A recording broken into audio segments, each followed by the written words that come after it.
Good morning. This is Bishwajit Sahu from DAV Public School, MCL Jagannath Area Dera, and today I am here to share my innovative project to you that is portable foldable chair and knee frame for farmers. As we know that agriculture is the very basic need of each and every country including India, and farmers are its backbones. The farmers work tirelessly throughout the day and night in the crop field in order to fulfill the basic feeding requirements of the common people.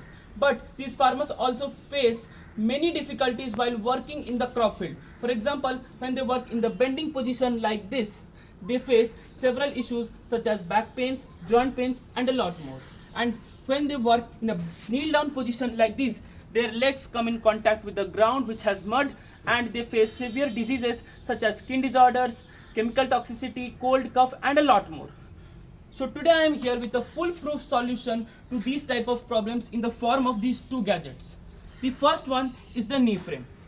I have worn one of it on my legs, and this one I have kept for display. So this knee frame is made using two L-shaped steel rods, two sponges, and two belts.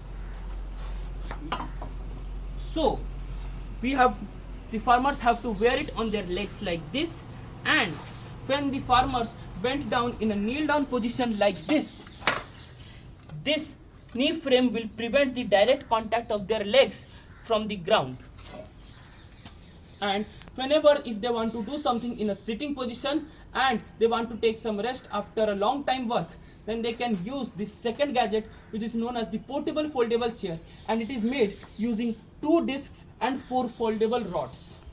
So now I am going to unfold it like this, and whenever the farmers require to sit, they will unfold it like this immediately, and they can sit on it whenever and wherever required. And after use, they can also fold it like this.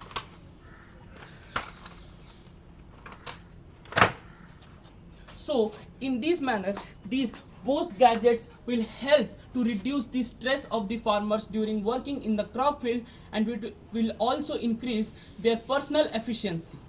Thank you.